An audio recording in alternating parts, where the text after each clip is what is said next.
पद रत्नाकर का पाठ, पद संख्या 553, 553। हे प्रियतमे राधिके तेरी महिमानुपम अकथ अनंत।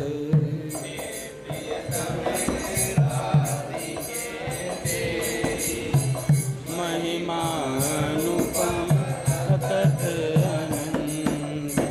युग युग से गाता मैं अविरत, नहीं कहीं भी पाता अंत। गाता मैं अविरत, नहीं कहीं भी सुधानंद बरसाता हिय में तेरा मधुर वचन अनमोल। बरसाता हिय में तेरा मधुर वचन अनमोल। पिका सदा के लिए मधुर दृग, कमल कुटिल भ्रकुटी के मोह। लिए मधुर दृग, कमल कुटिल भ्रकुटी के। जपता तेरा नाम मधुर अनुपम, मुरली में नित्य ललाम।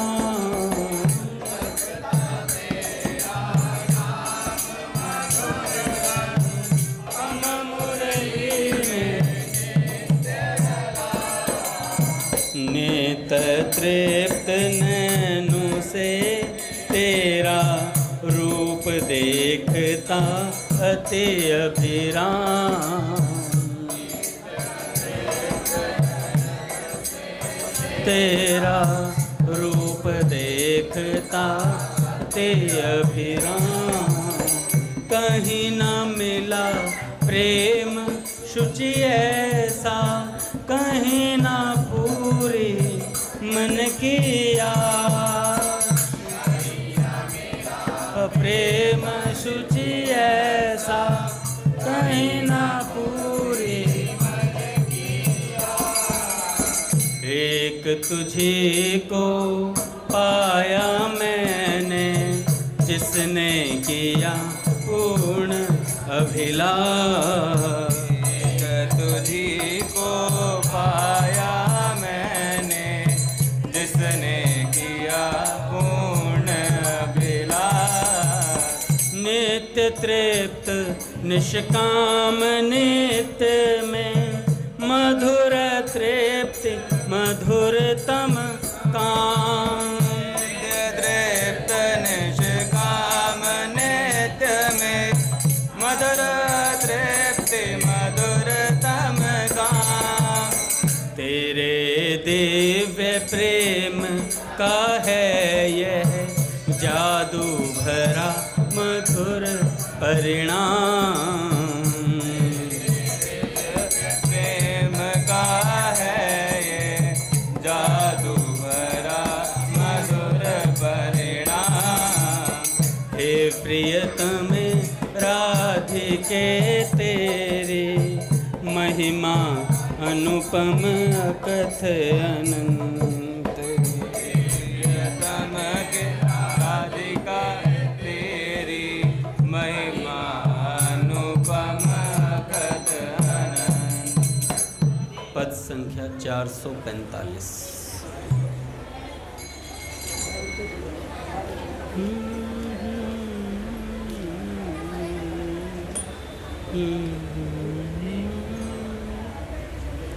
कहा ठगोरी डारी श्याम ने, कहा ठगोरी डारी।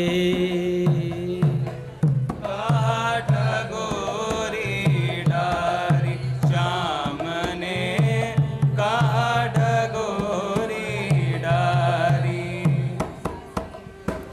बिसरे धर्म करम कुल परिजन, बिसरे धर्म करम कुल परिजन, बिसरे धर्म करम कुल परिजन, बिसरे धर्म कुल परिजन। लोक लाज गई सारी, लोक लाज गई सारी, काहठ गोरे डारी श्याम ने, काहठ गोरे डारी।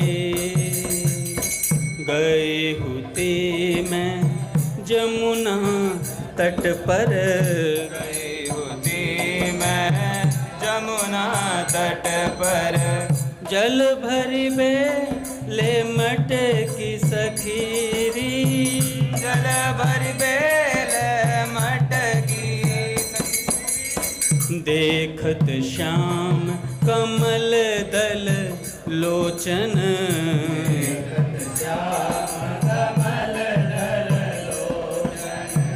दृष्टि तुरत ही अटकी सखीरी, अटकी सखीरी। काहठ गोरी डारी श्याम ने,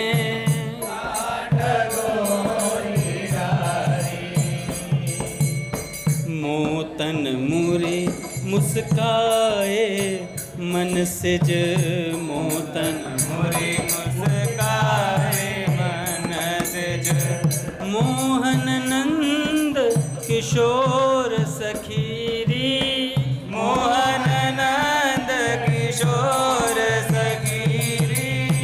तेहि छिन चोरी लियो मन बरबस, छिन चोरी लियो मन बरबस, परम चतुर चित चोर सखीरी, परम चतुर चित चोर सखीरी। काहठ गोरी डारी श्याम ने, काहठ गोरी डारी। देह गेह की सुधि न रही कछु, देह गेह की सुध न रही कछु, देह गेह की सुधि न रही कछु। देह गेह की सुध न रही कछु, खान न पान सुहाए सखीरी, खान न पान सुहाए सखीरी। एक मधुर छवि रसिक श्याम की, मधुर छवि रसिक श्याम की। रही हृदय में छाए सखीरी, हृदय में छाए सखीरी। काहठ गोरी डारी श्याम ने, काहठ गोरी डारी।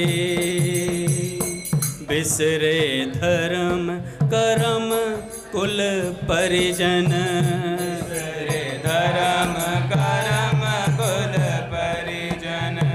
लोक लाज गई सारी सखीरी, लोक लाज गई सारी सखीरी।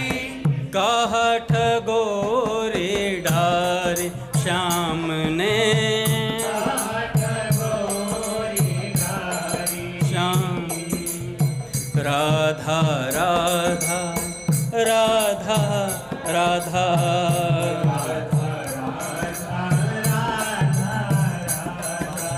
राधा राधा राधा राधा।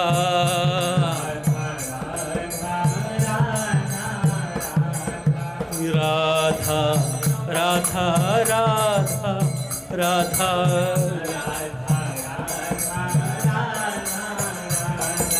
राधा राधा राधा राधा।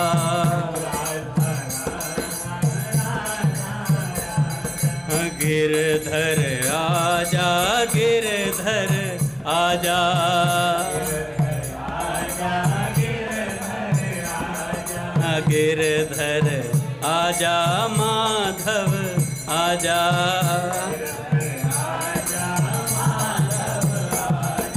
गिरधर प्यारो गिरधर प्यारो, माधव प्यारो माधव प्यारो, कान्हा प्यारो कान्हा प्यारो, माधव प्यारो माधव प्यारो, माधव माधव माधव माधव, माधव माधव माधव माधव, माधव माधव माधव माधव, राधा माधव राधा माधव, राधा माधव राधा माधव, राधा राधा राधा राधा, राधा राधा राधा राधा, राधा माधव राधा माधव, राधा माधव राधा माधव, राधा माधव राधा माधव, राधा माधव राधा राधा राधा राधा, राधा राधा राधा राधा राधा राधा माधव माधव माधव माधव, माधव माधव माधव माधव, राधा माधव राधा माधव, राधा राधा राधा राधा राधा राधा राधा राधा, राधा राधा राधा राधा राधा राधा राधा राधा, राधा राधा राधा राधा राधा राधा राधा राधा, राधा राधा राधा राधा, राधा राधा राधा राधा, राधा राधा राधा राधा, राधा राधा राधा राधा, जय जय श्री राधे। बोली राधा माधव सरकार की जय, पूज्य श्री भाई जी महाराज की जय, पूज्य श्री राधा बाबा सरकार की जय, पूज्य दादा की जय, भक्तवत्सल भगवान की जय। हरि बोल। बड़े सौभाग्य का क्षण है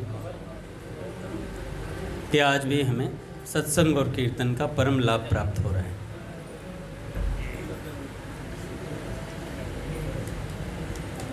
पहले पूज्य बाबा का एक विचार, उसके बाद भक्त चर्चा। बड़े भाग मानुष तन पावा, सुर दुर्लभ सदग्रंथन गावा। कि बड़े भाग्य से मनुष्य तन मिलता है और उसमें फिर भगवान को पाने की चाह हो जाए।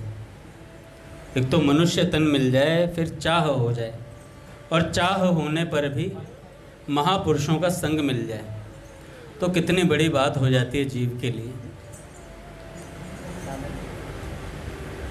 एक तो चूरमा, फिर खीर, फिर दाऊ जी की रबड़ी, बिल्कुल मौज कर दी है। ऐसी स्थिति है। एक तो मनुष्य तन, ऊपर से भगवान की चाह, और फिर महापुरुषों का संग मिल जाए तो भाई बल्ले बल्ले हो जाती है फिर, है ना।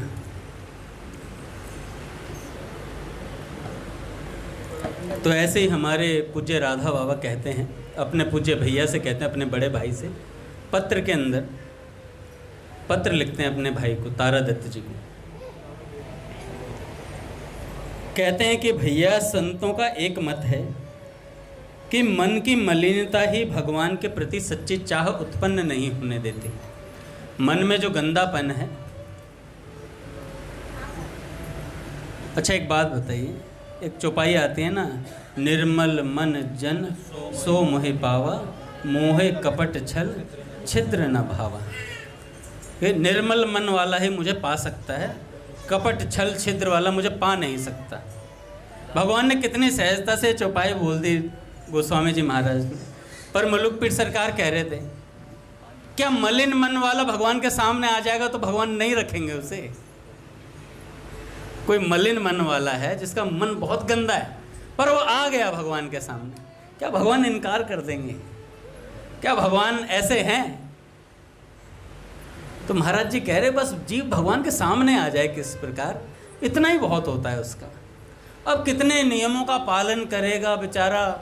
कई संत कहते हैं इधर चलने से इतने पाप लगते हैं, इधर चलने से इतने पाप लगते हैं, सीधे जाओ तो इतने पाप लगेंगे, नाक इधर कर दी तो इतने पाप, सिर इधर कर दिया, आँख इधर कर दी, पाप ही पाप। अरे भाई पुण्य भी है कहीं, या पाप ही पाप मिल रहे हैं हमें जीवन में, हैं?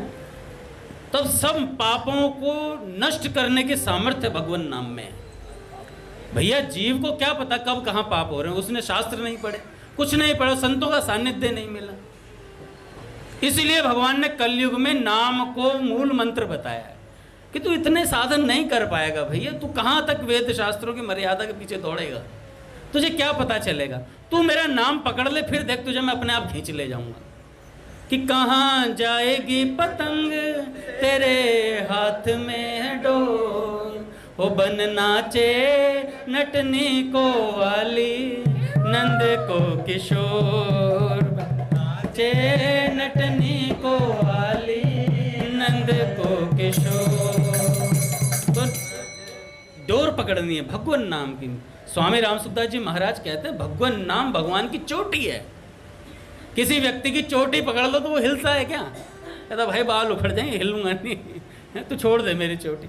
ऐसे भगवान की चोटी पकड़ लो, ये भगवान का नाम भगवान की चोटी है। भगवान कहीं हिल नहीं सकते, कहीं हिल सकता कोई जिसकी इनकी चोटी पकड़ ली जाए, ये कहेंगे भाई छोड़ दो छोड़ दो छोड़ दो। तो भगवान का नाम पकड़ लो, सब पापों को जड़ से हटा देगा, कोई दिक्कत नहीं। ऐसे सुनोगे ना कि ये हो गया फलाना, घबरा जाएगा जीव, जीव घबरा जाएगा भैया। शास्त्रों की मर्यादा का ओढ़ तोड़ नहीं है। बड़े बड़े ज्ञानी महापुरुष पालन नहीं कर पाते हैं कुछ चीज़ों का, तो हम तो गृहस्थ में रहने वाले व्यक्ति हैं। हमारे लिए तो भगवान ने जो सीधा सीधा मार्ग बताया है, भैया आधा पौना घंटा कीर्तन करो, सत्संग सुनो, अपना आराम से भगवत प्राप्ति हो जाएगी, जीव का कल्याण हो जाएगा। ऐसी सरल से सरल। और स्वामी जी महाराज तो कहते हैं साधक भक्त पर भगवान की खास नज़र रहती है। जो साधक होता है ना, साधक, एक होता है सिद्ध, एक होता है साधक। सिद्ध को तो भगवान कहते हैं अब तो ये लगी गया, ठीक है चलन दे, अब तो ये उड़ गया, कोई दिक्कत नहीं है ना, सिद्ध हो गया। पर जो साधक होता है ना, जो कभी पतन हो जाता है, कभी उठ जाता है, फिर गिरता है, फिर उठता है, उस पर भगवान की स्पॉटलाइट रहती है। कह रहे इसे, इसका ध्यान रखना, मुझे इसके भटकने के चांसेस हैं, तो इसलिए भगवान खास नज़र रखते हैं उस साधक पर। तो साधक भक्त पर ज़्यादा पैनी नज़र होती है भगवान की। तो इसलिए अपने को ज़्यादा, कई साधक जो होते हैं ना, वो इतने बड़े महापुरुष को सुन लिया, उनको सुन लिया, उन आचार्य को सुन लिया, फलाने को सुन लिया, और उसके बाद घबरा जाते हैं, अरे अरे अरे मैं तो इस दिशा में ही चलता हूँ हमेशा, मैं तो पाप का पुंज हूँ, मैं तो पाप का थैला ही हूँ पूरा का पूरा, मैं तो कुछ कर ही नहीं रहा। अरे भाई बहुत कुछ कर रहे हैं, भगवान का नाम ले रहे हैं ना, नाम लिया तिन सब लिया, सकल शास्त्र को भेद, और पढ़ पढ़ शास्त्र, क्या कहते हैं, पता नहीं क्या थी चौपाई, ध्यान नहीं आ रही है, इतने इतने वेद भर के भी लोग। तो भैया नाम जिसने ले लिया ना उसका काम हो गया। तो भाई जी पूज्य बाबा कहते हैं हमारे मन में भगवान की चाह इसीलिए उत्पन्न नहीं होती कि हमारे भीतर मलिनता भरी पड़ी है, गंदगी भरी पड़ी है। तो पूज्य बाबा कहते हैं और उस गंदगी को साफ करने का, सच्ची चाह उत्पन्न करने का एक ही उपाय है इस कलयुग में, उसके अलावा कोई उपाय नहीं है कि हरेर नाम एव केवलम कलौ नास्तेव नास्तेव नास्तेव गतिरन्यथा। तो मन को शुद्ध करने का इस घोर कलिकाल में एक ही अमोघ उपाय है। वह उपाय है भगवान की अखंड स्मृति की साबुन लगाकर उसे धो देना। यह स्मृति जब तक भगवान के तत्व रहस्य के ज्ञान से संयुक्त नहीं होती तब तक वह मात्र नाम रूपात्मक ही तो संभव है। भगवान का रूप भी जब तक हमारा मन एकाग्र नहीं होता तब तक हमारे सामने प्रकट नहीं होता। अतः हमारे पास एकमात्र यही उपाय शेष बचता है कि हम मात्र नाम से ही भगवान की स्मृति करें, केवल भगवान का नाम पकड़ लें। यद्यपि मलिन मन इसमें भी नहीं लगेगा, किंतु इसे जबरदस्ती जीभ द्वारा भगवान के नाम में तत्पर करना ही होगा। मन इसमें भी नहीं लगेगा, कहेगा अरे यार ठीक है कर लिया तो कर ले, नहीं करा तो नहीं करा, है ना। जो मन है ना बहुत पाजी है, ये बाकी सब काम करवा लेगा, सिर्फ नाम नहीं करने देगा, भजन नहीं करने देगा। 36 उपाय, ये भी तो भजन है, ही तो नहीं है ना, भी है ना, तो अभी अटके हुए हो जब ये ही भजन है तब काम होगा, ये भी तो है ना, तो मतलब कसर रह रही है, कसर बाकी है। तो बाबा कहते हैं कि भैया नाम में भी नहीं लगने देगा ये मन, पर जबरदस्ती हमें करने पड़ेगी। नाम में यदि हमने अपनी मात्र जीभ को ही संलग्न किया तब भी नाम में ऐसी अपूर्व शक्ति है कि वह मन को जीभ के द्वारा खींचकर भगवान के पास ले जाएगा। जीभ के द्वारा आपके मन को खींचकर भगवान के पास ले जाएगा, इसमें ऐसी शक्ति है। साथ ही यदि हम जीभ द्वारा जो भी नाम जपें उसे कहीं कानों द्वारा सुनने भी लगें तो सोने पे सुहागा हो जाता है। जैसे बोलते हैं ना, हरे कृष्ण कृष्ण कृष्ण हरे हरे, हरे राम राम राम हरे हरे। ये हमें सुनाई भी देने लगे भीतर ही भीतर कि हम नाम जप कर रहे हैं, हम अपने ही जप द्वारा बोले गए जप को सुनने भी लगें, तो ये बहुत अच्छी बात हो जाएगी, सोने पे सुहागे वाली बात हो जाएगी। बाबा कहते हैं मेरी तो सभी से विनम्र प्रार्थना है भैया, बिना प्रेम बिना श्रद्धा ही कोई यदि जबरदस्ती अपनी जीभ को भगवान के नाम के उच्चारण में लगा दे और कानों से उस उच्चारण को सुनता भर रहे तो शीघ्र ही मन इसमें ऐसा रस लेने लगेगा कि फिर हिलेगा ही नहीं। हमें मन की दुष्टताओं की ओर देखना नहीं चाहिए। मन कहीं भी जाए भले ही विषयों में भागे, यदि जीभ ने नाम का आश्रय नहीं छोड़ा तो नाम की कृपा से सब कुछ अपने आप हो जाएगा। जीभ ने भगवान का नाम जब नहीं छोड़ा तो नाम की कृपा से सब कुछ हो जाएगा। कई लोग बड़ा आग्रह रखते हैं, महाराज जी मन नहीं लग रहा है, तो स्वामी जी कहते हैं लगाने को कहा किसने, मैंने तो जीभ लगाने को कही है मन लगाने को कहा किसने, मत लगाओ मन, जीभ लगाओ अपने, राम राम राम राम राम राम राम राम राम। मन भागने तो मन कब तक जाएगा, भग के कब तक जाएगा, आएगा एक दिन वापस आएगा। अभ्यास से जैसे जैसे जीभ से नाम जब बढ़ेगा वैसे वैसे मन आपका खिंचा हुआ इधर ही आएगा। कहते हैं ना कि तन को मंदिर में ले आओ, तन को मंदिर में ले आओ, कितने दिन मन बाहर रहेगा मंदिर से, कितने रोज 7:30 बजे यहाँ उठा के पटक दो बंदे को और कुंडी कर दो बंद, रोज नाम जब नाम कीर्तन सुनाओ, सत्संग सुनाओ, 1 महीना तड़पेगा मन, शरीर भी तड़पेगा, भाई यार फंस गया आके, यार कहाँ फंसा दिया रघुनाथ जी ने, अच्छा खासा अमित नाम का बंदा था, हाँ चौड़ा कहते थे लोग, आराम से घुमा करता था मार्केटों में, लगा दिया गीता प्रेस की पीली पीली पुस्तकों, भाई जी बाबा में कुछ भैया के साथ जोड़ दिया, अंगद बना के छोड़ दिया, अभी गदगद हुआ घूम रहा है तो कब तक भैया मन भागेगा, एक ना एक दिन उसे लगना ही पड़ेगा। जब उसे कोई ठोर ही नहीं सूझेगा तो कहाँ तक भागेगा। तो शरीर को अपने मंदिर में ले आओ, मन तो अपने आप आएगा, बुद्धि भी सुधर जाएगी, सब सुधर जाएगा। सठ सुधरही सत्य संगति पाई। तो मेरी तो सबसे यही विनम्र प्रार्थना है, नाम की कृपा से सब कुछ अपने आप हो जाएगा। श्री रामकृष्ण परमहंस देव जी कहते थे कि अमृत के कुंड में यदि श्रद्धापूर्वक महात्मा बुद्धि से उतरकर अमृत का पान करे कोई, अथवा जानबूझकर जबरदस्ती कोई अपने को उस कुंड में गिरा दे, या अन्य कोई गर्दन पकड़कर रोने झींकने गाली गलौज कर प्रतिरोध करने पर भी अमृत के कुंड में फेंक दे आपको, गिरने वाला किसी भी प्रकार से अमृत के कुंड में गिरा हो, अमृतत्व को तो प्राप्त हो ही जाएगा, अमृतत्व को प्राप्त हो ही जाएगा। तो भैया इसी प्रकार भगवान का नाम जीव से किसी भी प्रकार, जीव का संबंध भगवान के नाम से हो जाए, यह सर्वथा आपको दुख से छुड़ाकर परम आनंद घन प्रभु के चरणों में लेकर जाएगा ही, यह आपको प्रभु के चरणों में लेकर जाएगा ही। मैं जिनको भी पत्र लिखता हूँ उन्हें यही लिखता हूँ, बाबा कहते हैं, मैं जिनको भी पत्र लिखता हूँ उनको यही लिखता हूँ, अपने पर कृपा कर वाणी का संयम करें, हंसी मजाक प्रमाद विनोद गप्पे हाँकने में कुछ भी काम नहीं चलेगा भैया। क्या बोला? हंसी मजाक प्रमाद विनोद गप्पे कुछ भी काम नहीं आने वाली। बहुत लंबा रास्ता तय करना है, बहुत लंबा रास्ता तय करना है, क्योंकि प्रभु की सेवा के रूप में गृहस्थ सेवा करनी चाहिए।